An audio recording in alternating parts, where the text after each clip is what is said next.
Hi all, this is Harini. Welcome back to our channel Code with Harini. Today we are going to solve LeetCode Day 24 challenge minimum score after removals on a tree. So we have to find some minimum score after removing something in the tree. That's what it states, right? So what the question states? The question states they will be giving an undirected connected tree with n nodes labeled from 0 to n minus 1 and n minus 1 edges it has. Okay, so which means they'll be giving you n and it will have 0 to n minus 1. So it will have n edges, n nodes, and it can be have any number of edges, but it will have n minus 1 nodes starts from 0. So they'll be giving 0 indexed array nums of length, where nums of I represent the value of the ith node. Okay. So you will be giving 2D integer array edges of length n minus 1, where edges of I is a of I. B of I indicates there is an edge between node A of I and B of I in a tree. So it's not a direct, it's undirected. So B of I also possible, A of I is also possible. We have to remove two distinct edges of the tree to form three connected components. So it is all connected. Now we have to remove any two edges in a tree to form three components. Now if you see 1, 3, 4 is a tree, 0 is another. So three connected components we formed. So we have to get the XOR of all the values of our nodes for each of the three components respectively. So we have to compute XOR of 5 and 4 and 0 and 2. And the difference between the largest XOR and the smallest XOR value is the score of the pair. So this largest XOR of here is 5, 4, 11, which is 10, and smallest is 1 for this particular removal of these edges. Maybe if you can also remove 4 and 0 as well. So 3, 1, 2 is one tree, 0 is another component, 4 is another component.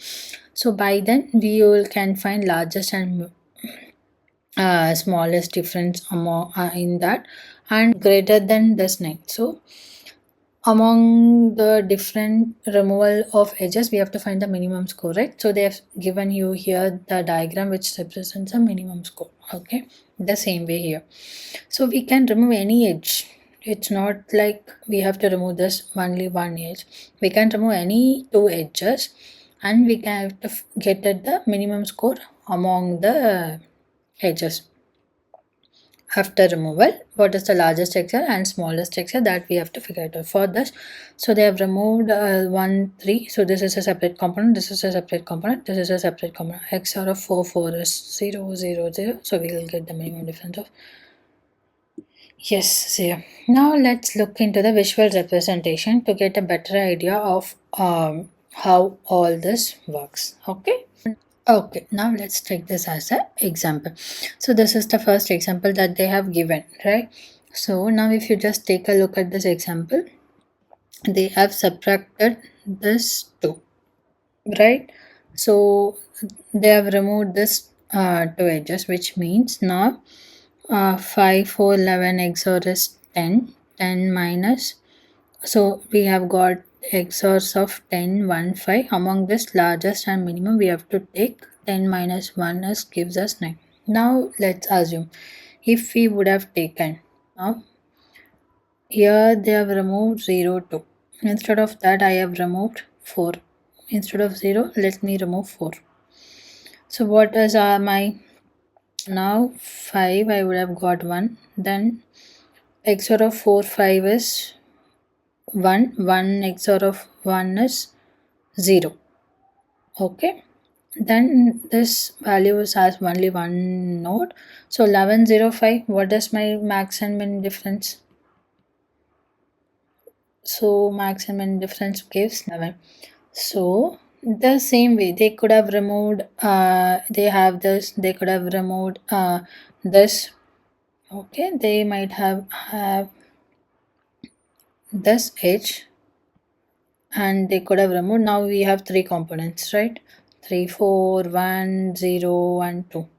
So among this, if you see what will be our values, so 3, 4 XOR, so 15 comma 5 1 4 is 4, 5 XOR of 1 will give us 4 and 5. So among this we'll be taking max and minimum.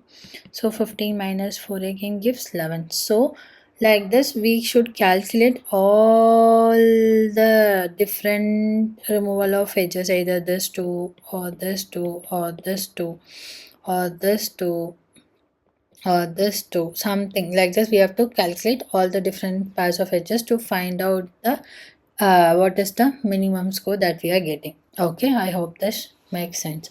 So initially what approach that we are going to do is that I'm thinking of. So let's assume if you have all whole total XOR, okay, and you find out one part of XR.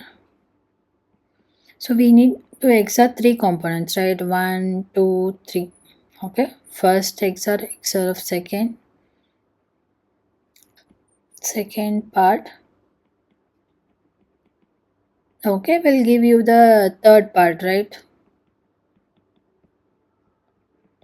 So we need to figure it out, the first part and second part.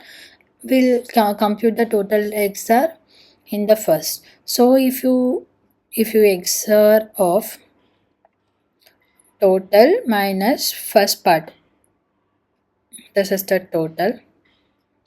Okay, this is the first part, let's assume, and this is the second part. You will be getting the third part.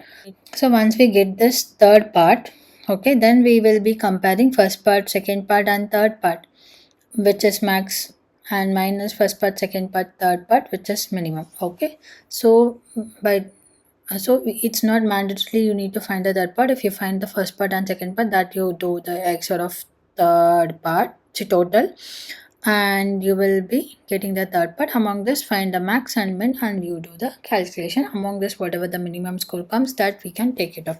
So to find out the first XOR or second XOR, how we are going to approach. Now let's take a look into that. Now let me show you how we are going to approach this. So now they would have given you the edges, right? Okay, edges of just now we have to form it as a tree. How we will be forming? So we will have a adjacent nodes that will have n array, empty array for in range n nodes, which means it will start from 0, it will have n range. Okay, so for this u comma v in edges, so what we have to do, you have to append adjacents of u dot append v. So adjacency of v dot append u. This is an indirect graph, so both side we will have no. So 1 will go 0, 0 will go 1 if they have given 0 comma 1.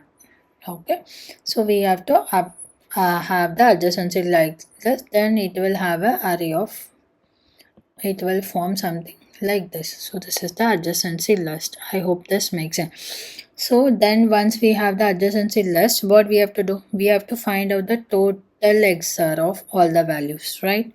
So that what we will be getting, we will have it in a nums 11. This is the values for the corresponding node. So we have to XOR of all this. So what we will be doing, we will be having a variable called sum XOR equals to 0 initially. Then for num, in nums, you just XOR of all the value, which will give you the total XOR. This will have the total XOR, which is 15 initially. So total XOR equals to 15. I hope till this point it makes clear, right? Okay.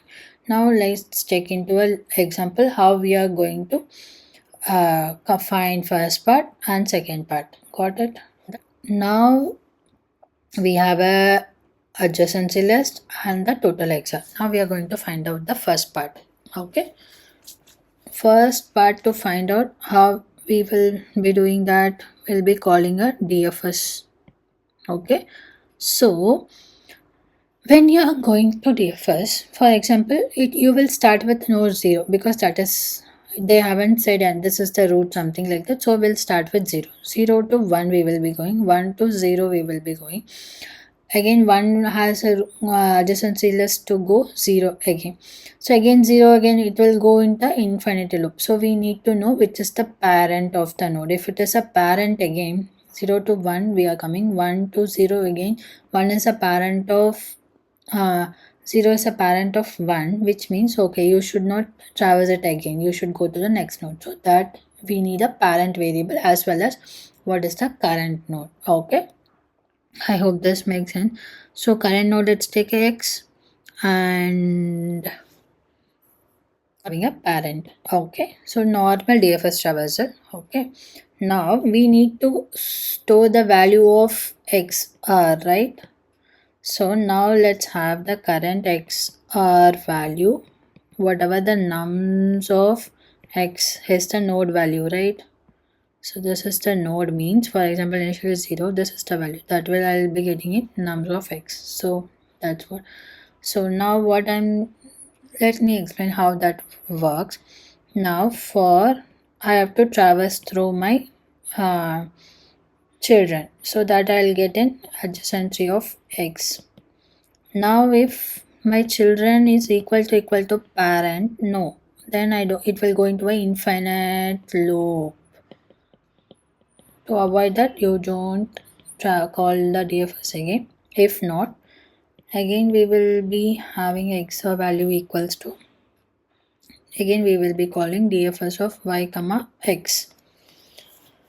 Okay, now y, x is the parent for this node, right? So 0 will be calling 1. To go 1, which is the parent of 1, this is the x and this is the y. So this is the x, this is the all y's. So for this, the parent is x. That's why we are calling. So initial DFS traversal, how we would have called this DFS of 0 comma minus 1. Minus 1 we doesn't exist anyway. So 0 doesn't have any parent. That's what our assumption is.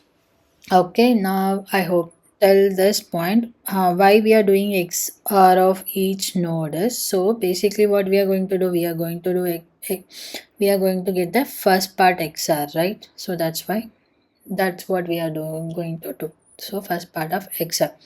So now you are keep on going 0 to 1, 1 to 2, 2 to 1 to, again it's kind of what, it's repeating the parent. So now once we have calculated all the all the children node of any all the children of any nodes. Okay, for example, let's assume 2 has computed its xr value with all the children and it's again coming back to the parent. Now can we break this edge and compute this, let's assume this as a first part, and okay, we'll compute with the I am breaking this edge because I have computed all of this xr. Okay, again I am traversing back to the parent only. Okay, which means we have by one DFS traversal we have traversed and figured it out its parent. Now I came back to the same node and I'm traversing back to its parent. Before that, what we will be doing, we will be we assume we are breaking this edge. Till now we have this xr value, so that is we'll have it as a first xr value. Okay, now to find out my second part where I can break, okay, I'll be calling another DFS, so that this I'm breaking. Okay, now again to call the another DFS I need a root, right? So let's assume I'm breaking this, and so I'm giving this parent as a root to the second DFS traversal. Okay, that's what we'll be doing now. So now what we are doing is, for again y in adjacency of x, I have traversed all my children. I assume I have traversed all my children. Now I'm going back to my parent only in that case. Okay, I have all my children xr value. Okay, so what we are going to do is, now if y is parent again, now I can call another DFS to figure it out my part 2. So now y is the root. Now you can either pass parent or y, that doesn't matter here because we are passing only the same, right? So if I write parent, maybe it will be easy. Then my x as a parent I'm passing, I'll explain why I'm passing my x as a parent. Okay, then my first XR value, then I'll be passing the same x. Okay, now for this, because this is a undirected graph, so node 2 can have also 1 also can have 2. So we have did 1 to 2 and we have traversed all this and we have our first XR part. Okay, now we have to figure out our second XR part. So to figure out the second XR part, what we are going to do, now I am taking this as a parent and this as my child, and among, if I'm breaking this bridge for where I will get my second XR. Okay, for that we will be calling DFS2. Okay, in DFS2, what we'll be having, we'll be getting a node X and its parent and our XR value, and we have this as an ancestor node. So from here as well, I'll assume from 1. Okay, we'll be going 0, again we'll become somehow crosses 2, somehow crosses 3, right? When it comes to 2, you should not again keep on traversing 1 again, because we don't need to want the value of 2 and its children, because that's the first part. So those values we don't want to compute. So that's why we have a variable called ancestor. Currently for this y, we, this is the parent of x. When it goes to 0, the parent might change. So but we need to have an ancestor in variable, so that where among by any root, if the 2 comes, you should not take it, because that XR values we are considering it as a first part, right? Okay, that's why we have this variable called ancestor. I hope this makes sense.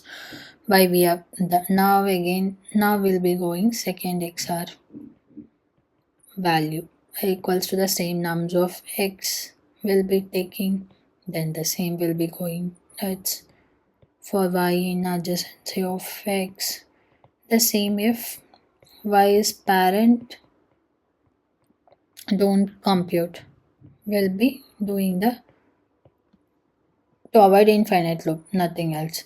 So else second XR value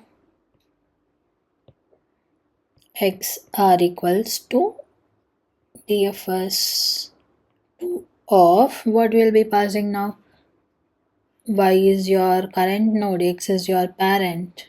Okay, and xi value is second XR value, comma ancestor will be always same at any point after you traverse. Okay, if your parent is coming as an ancestor again, if the parent comes as a 2, okay, and 2 is again our ancestor, right?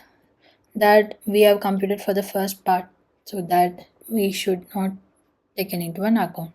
If that is the case, you just return, you don't want to further computation, you just return second XR value of that particular node.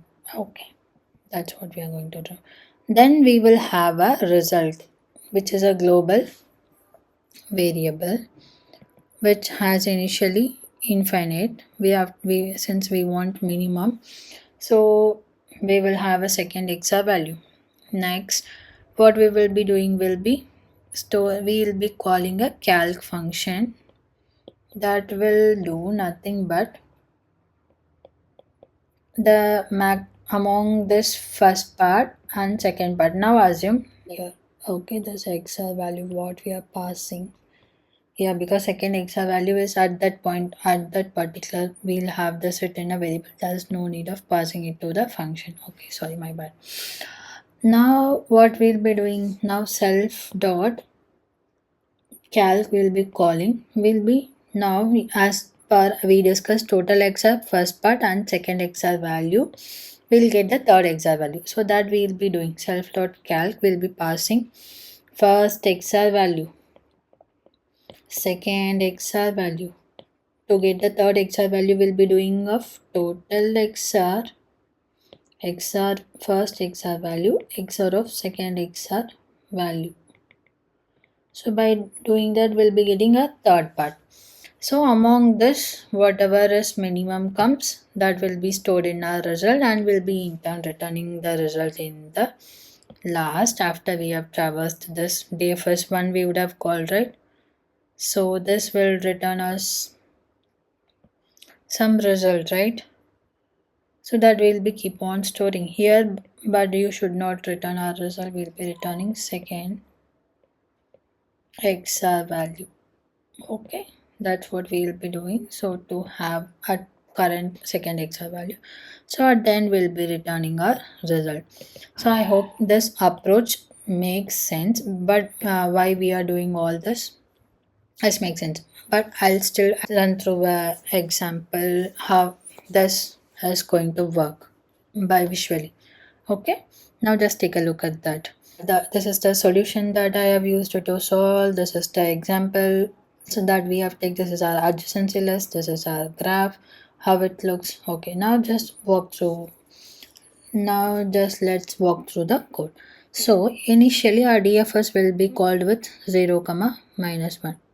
Correct. So now this DFS1 will have store first XOR value. I am having this XOR equals to initially 0. What is the number of X for 0 is 1. Okay. Now this 1 will go to what? 1 will in turn go to 0.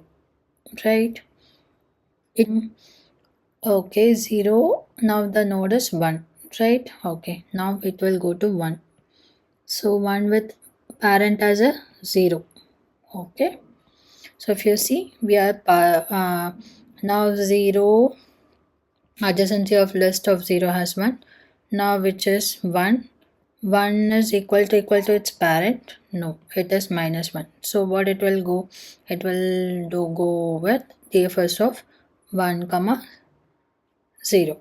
When it goes 1, 0, this is its parent. It will go next the children currently for here.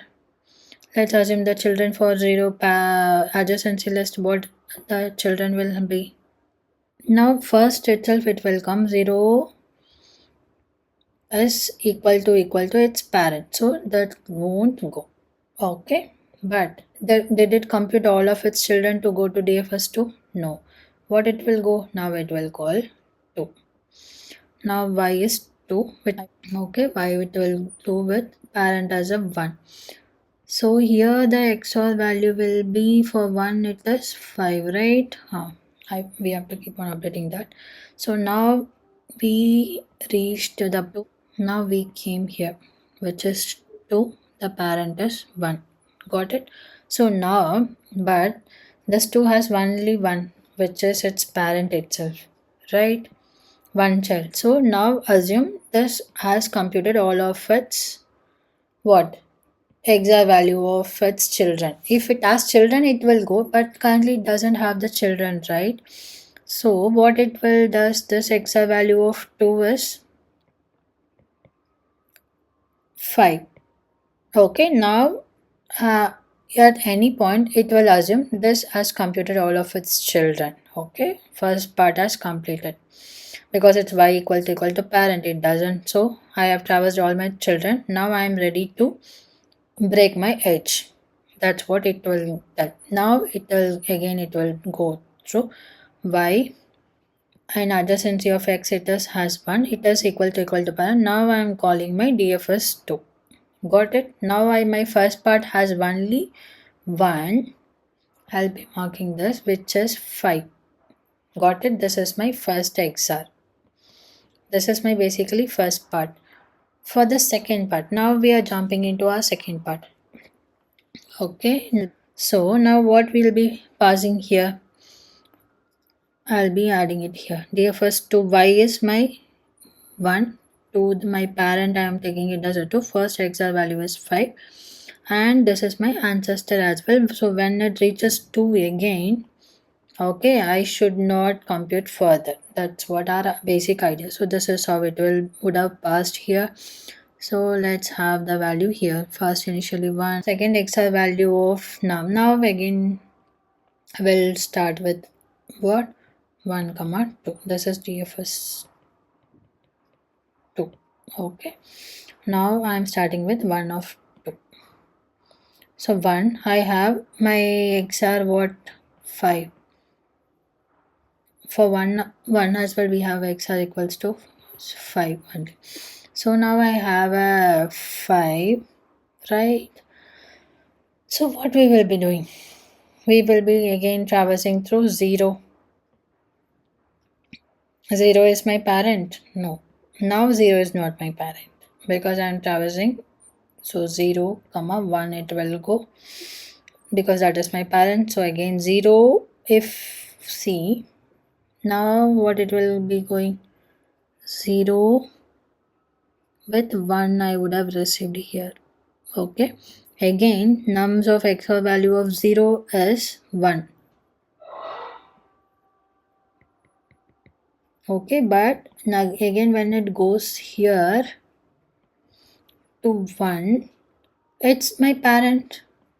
Correct. So I will not be traversing further. So I'll be just returning with this XOR value. Now y equals equal to parents, my second XOR value. So is it parent equal to ancestor? No, it's not. So what? Parent is not ancestor. So what we will be doing will be just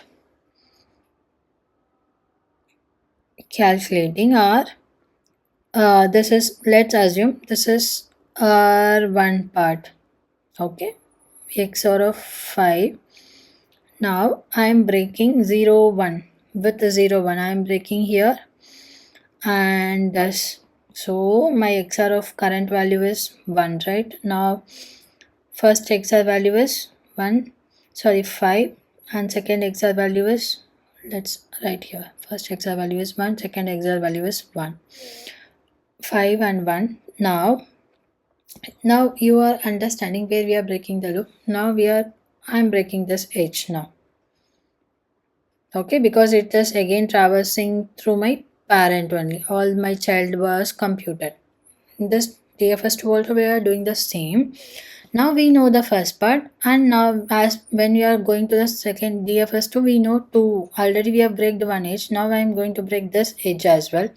Now we assume we are going to break this bridge. Then what we have to do? The total XOR value is 14. Some in initially I would have told 15, but the total XOR value is 14. Maybe you guys can compute all the XORs, all the values, so it will come as 14 only. So then now 14 XOR of 1 XOR of 5 will give us 10. Got it? So now third part is 10. So this is 10, this is 1, and this is 5. Now we got 3 parts, right? Now that we will be passing to the calc function. So calc max of this is 10. Min of this is 1. So 10 minus 1 is 9. So that will, our result currently will hold 9. I hope this makes it done. It will go back to 1, 2. So what current XOR value has is 1. So 5 XOR of 1 will give us, will have currently this as a 4. This XOR value currently is 4. Okay. So now it has traversed till 0.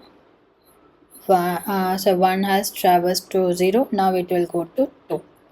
2 is a parent, right? So what it will do? Will it go? No. It will not go. It will again go to the next, which is 3. Got it? So 2 it won't go. Next to 3 it will come. 3 as a parent of 1. Got it? So when 3 has a parent of 1, now 3 again go. See, it is 1. Will it go? No. What is the XR value of 3? I'll be writing it here. XR value of 3 is 4. Okay. Now, will 3 goes? No, right? Obviously, it won't go to 1 because it's a parent. But also, it has another child. So, you can't break this and you can return because it currently has the XR value of 4. Since it has one more children, okay, which has XR value of 11, we have to compute full XR value. Then only you can break this to find out our third part, right? So now it will go to 4. Got it? So when it goes to 4, 4 is a root 3. 4 XR value is 11. Okay, now 4 has 1 nothing. Only 1 root 3, that is as parent already. So what we will not do? We will not go further. Y equal to parent will come. Okay, so now the second XR value of 4 is 11. So 11 is 11. This 3 is ancestor. No, if it's ancestor you don't need to calculate whatever the first, because we would have already computed it for the first part, so that's why we are not calculating it to the resultant minimum. Okay, so now what we will be doing will be calculating the first XR value. Now assume I have 4, I am separating 4 from this, so that is, since 4 comma 3 my XR value is 11. Now I am separating 4 and 2, which we have separated already as a first part. So 5 XR of 11 XR total 14 XR of 5 XR of 11. What we will be getting? 0. Okay, 11 is 0. So 0, what it will go now? To find out the maximum, first is 5. Second XR value is 11. Third XR value is 0. So the max is 11 minus 5, which is again gives 9. Okay, the result is same. So like this, now 4 will go back with XR value 11. 4 XR 11 will be the XR value for this, right? 4 XR 11. 15, that now 3 would have traversed all this. Now I have the XR value of 4 plus 4 and 11 is 15. Now that parent is ancestor? No. Now what we will be doing? We will be going for comparing our first, second, and so first is 5, second XR value is 15, and third XR value, which will give us 4. Okay, now if you go and see 50, max is 50 minus 14, which gives us our answer 11. So now how this got split? 3, 4 as a one part and 2 as a one part and 1, 0 as a one part. Basically what we are doing, first we are breaking this and we are comparing what all the possibilities of second, first this and second this, first this, second this and third this. So now we have compared, right? Yeah, we have went through all this. Now if you take this as a whole, already we have taken that, right? Now again it will come XR of 15, already 15 XR of 5. Okay, 15 XR of 5, which will come here. Okay, then 2 and third part, so that we won't compute. Why? Because now when it comes here, okay, we have traversed all its children. Now if you see, parent equal to ancestor. Now when it comes here, it would have computed 5 XOR of 15, but it will not go into our resultant calculation because it has all these values, right? After breaking, this has all this value. Now it has only two parts, it doesn't have a third part at all, so that's why we are having this condition parent equal to ancestor. Then you just return this 5x or of whatever it is. Okay, we'll be just returning, but that value we don't want, but will be just returning, we won't do anything. So first 2 comma 1 DFS travel DFS 2, if you are taking this, if you're breaking this as a bridge, first removal edge, then what next, what it will come again, will be going 0 comma 1, we have already done. Next it will go for 4 and checking by removing this edge or this edge, some like this, it will keep on computing and we will be finding out the minimum by calculating this. I hope this makes sense how this works, all this first DFS and second DFS, right? Oh, now let's look into the time complexity. So this is how the now we will be initially will be traversing for each node, we will be traversing n square, right? First we will be traversing order of n for each node. Again we will be calling another DFS that will go for again n. So n and n will be approximately our time complexity will be order of n square. Space complexity, we are storing the adjacency list, right? So for that that is also, it typically it will store n square nodes. Yeah, to store this we are using, I hope this makes sense. Now this is a one approach that we are going to solve. Now let's look into the other approach, how that works. Okay, so how we are going to do this approach too. Yes, there is no time complexity difference, space complexity difference, nothing, but this will be a bit easier to understand compared to the first approach. So what the how this going to work is, now for example you are going to start with the node 0.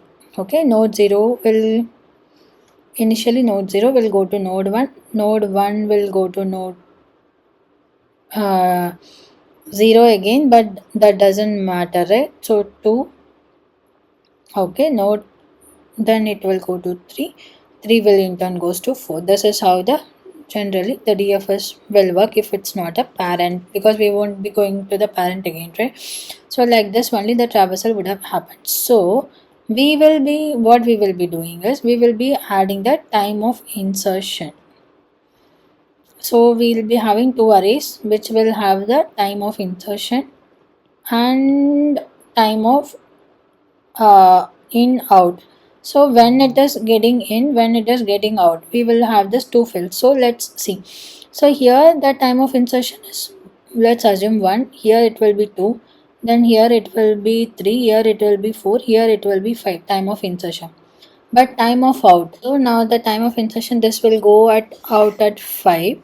Okay, so for this loop, if you see, it would have called 1 and 3, so these have 2, but this will go out at 3 itself because it doesn't have any children. So this loop would have terminated at time of out is at 3, because after the DFS travel ends we will be putting that time out of that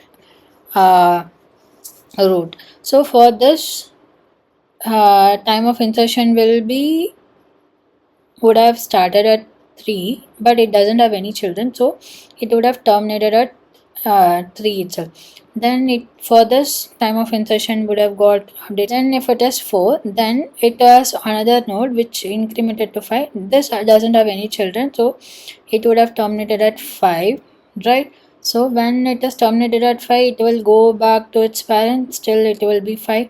Then it will go back here, 5, and here also it is 5. Hopefully this makes sense to you guys. So let's have this as a U and this as a v. Okay, now this obviously this insertion will be lesser than this, right? If it is an ancestor, if insertion of u will be lesser than insertion of v, correct? And insertion should be lesser than v, and also what, the loop termination also should be lesser than its insertion, which means u is an ancestor of v. Hopefully this makes sense. So insertion of v is less than out of u. Okay, which means u is a ancestor of v. So this v insertion should be greater than u's insertion, and u's termination should be greater than this insertion. By then we know, okay, this is an ancestor. Okay, now we'll take this 2 example. Okay, whether this 2 is an ancestor of 3, how we will figure it out now. The same. Okay, 2 use 2 ways 3. So use insertion time is 3, which is lesser than v's insertion time, but out time if you see, it is 3 and it is 4. Is this is 4 is lesser than 3? No, which means it is not the ancestor. Oh, see, 3 is not the ancestor of 2, but 0 is the ancestor of 1. By this we know u and v is the ancestor, or it is at the same level. Okay, if it is the ancestor, we will be going through one condition. If it is at same level, we will be going through the condition based on this input and output. So Tn, I hope this makes sense how this condition works, right? Okay, now based on this we'll know whether this is an ancestor or not. Okay, now what we would have done is, by traversing the DFS, I hope now I know why we need this T and T out. Okay, to find whether the given node is ancestor or not. So how that we are going to incorporate in a DFS approach? Let's look into that example. Okay, let's start with 0, -1 as a parent. The same DFS approach we will be doing DFS of x, parent, and we will be getting if, so we'll have the same sum XOR. Okay, and what all we need, this is a array. Okay, now what I am going to do for this 2, I will, whatever the child node, I'll store that sum XOR in that particular x. For 4, whatever the child, I will be storing it. 3, whatever the child, I'll be storing. For 1, whatever it's, for 0, I would have all the sum XOR. So like this, we will be storing it in a sum XOR. Okay, we need another array, t time of insertion of x equals to current count, and okay, we'll be keep on having the count plus or equals to 1, count equals to 0 initially. Let's have this. Okay, now what we will be doing for y in adjacency of x, we will be traversing. Then what we will be doing, if y equals to parent, you don't need to run into infinite loop. So we'll be just continuing the loop, and then we will be calling DFS of y, x, which is current node, and this is current node as a parent. Then sum XOR of x equals to sum XOR of y. So for example, this one would have computed by traversing through the DFS, it would have computed and stored it at particular index. Now this, for this one, for 411, this would have computed like this. So when it comes to 0, you should not do XOR of whatever the current value of 1. You should have the XOR of all the bottom nodes, so that what we when you are knowing it as an ancestor, you can create a bridge and you can split into three parts, something that we are going to do. That for that we need to store all the hexas of 1, all the 3, some. Okay, now we, that's why we are storing it all the hexa. Now once we have run through the loop finished, we'll be adding it the count. Okay, already I have explained how the count, since it starts with 0, maybe -1, whatever the ent out that we have put. Okay, so like this we will have the XOR of all the. Okay, now we have the XOR of 0, which has full, 1 this, 2 this, 3 will have this, 4 will have only this. So like this we have stored all the XORs. Okay, so initial sum of XOR will have nums of x, that I forgot. Sum of XOR of x will have nums of x, then it will append all its child. Okay, this I have forgot to do. Now we'll have all the sum of XOR. Okay, by doing the DFS we have computed all this. Why we have computed all this? Now let's take a look at that. Now what we are going to do, now we are going to traverse from the first node. Okay, let's assume this is the 1. Okay, now I'll be assuming from the 1 I'm traversing.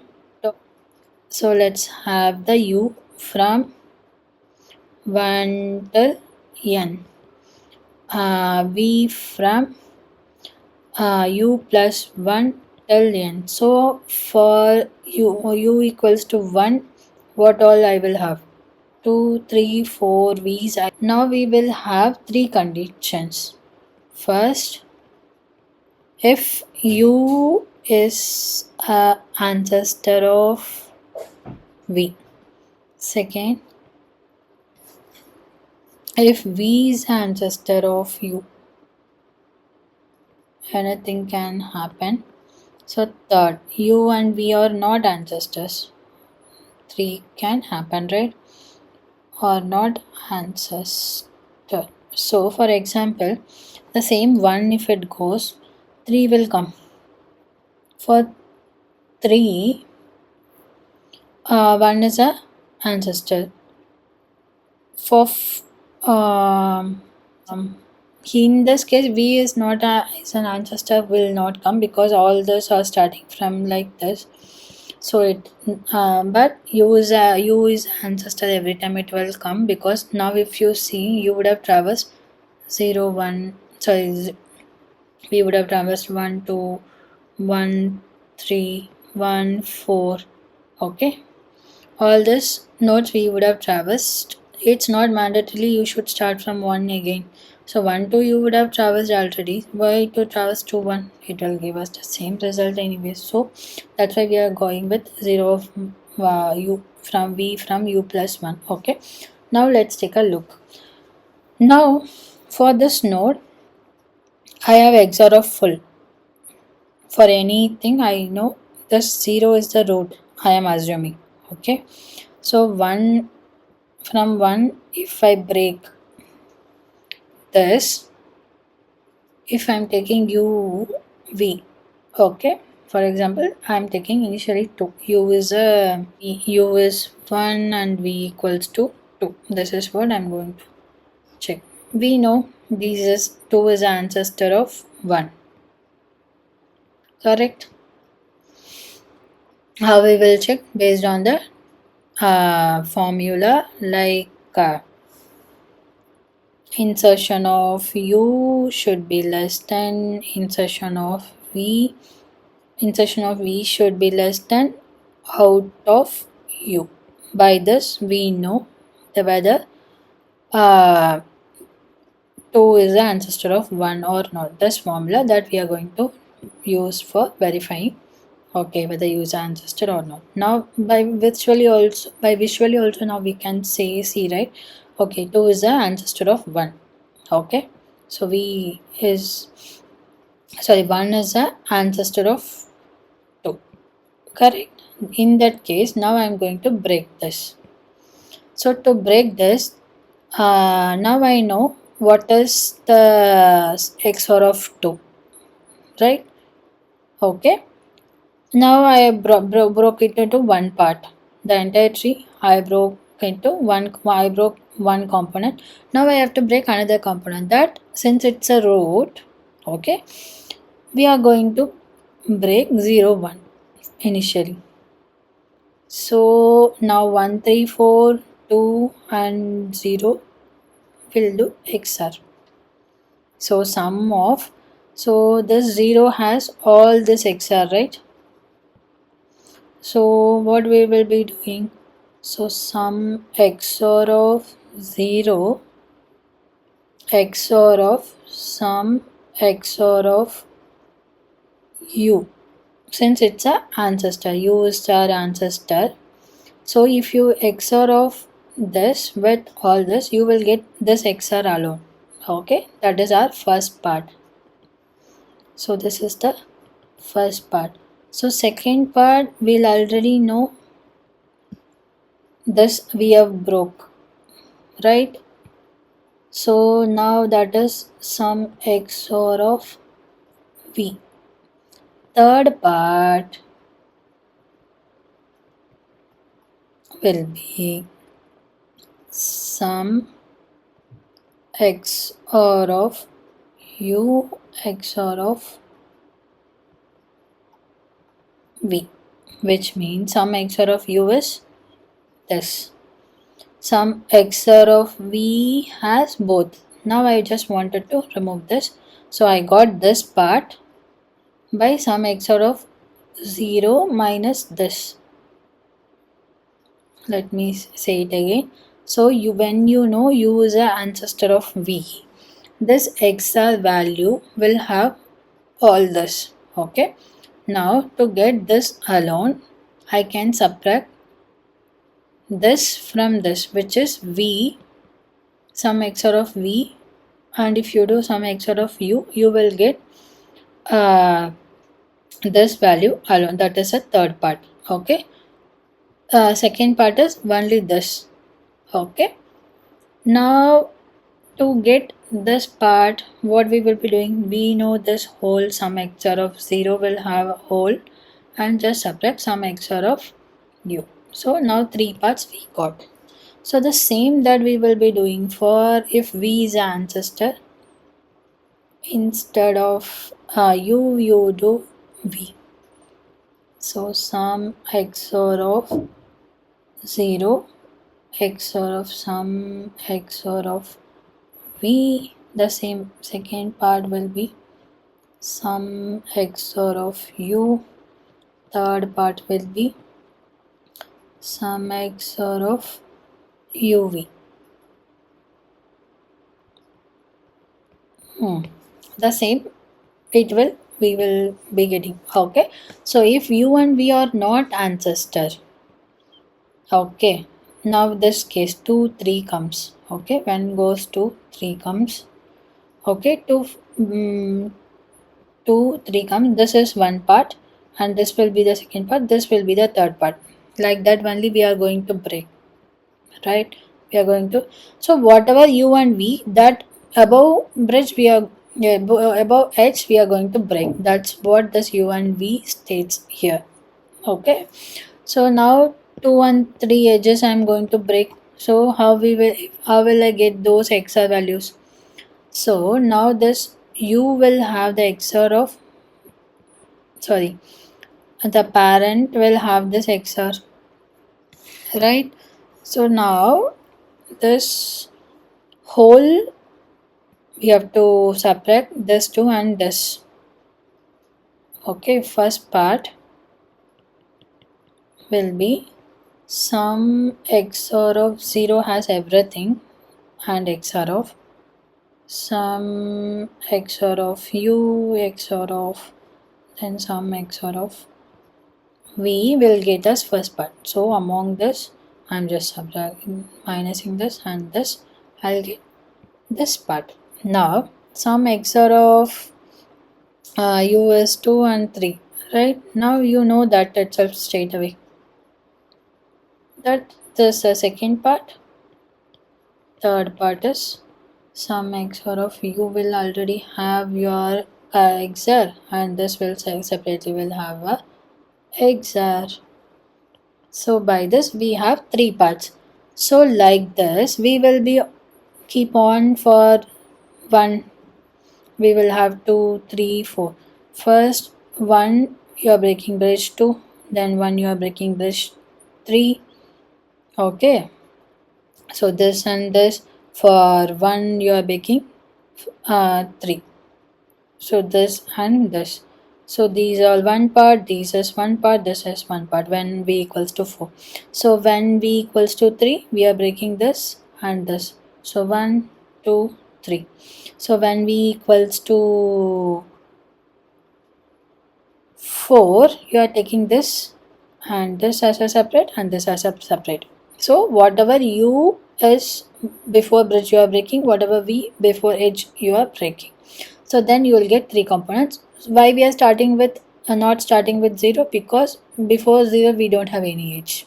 That's the reason why we are starting from 0. So by this we'll get first part, second part, third part, and XOR of this we will be according to the condition which is ancestor. Based on that we have to choose first condition, second condition, third condition. Among this whatever min comes, you keep on calculating the max. For everything you have first part, second part, third part, right? So what you will be doing after result equals to min of result, same calc function call, and pass first part, second part, and third part. So it will have three parts, right? So it will return you whatever the answer, and it's you can store it in a result and you can return.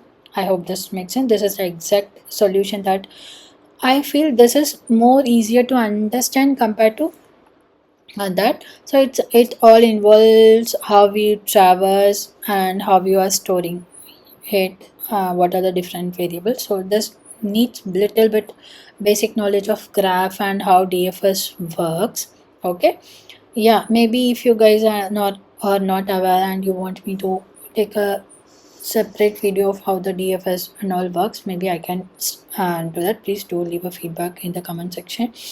Okay, now this is also for first storing the same with the time complexity and the space complexity is same, because to find out whether all these parts, again we will be traversing in order of n square, again square computation. Again for another first part, second part, third part we would have called n square edges. So you for 1 we would have called 2, 3, 4, yeah, like that. For second node we would have called 3, 4, so which in turn technically calls n square. So space complexity is storing order of edges, right? So that is also technically we'll have storing n square space. I hope this makes sense to you guys. This is the exact solution that I have used to solve this problem. Maybe I can show it here. See, yeah, I'll give this solution in the GitHub link. Please do check out. If you have any questions, please do leave a feedback. I'm happy to help. Yeah, that's it. Something, yeah, this is something new for me as well. Yeah, I also learned today. I hope you guys also learned. Yeah, thanks for watching.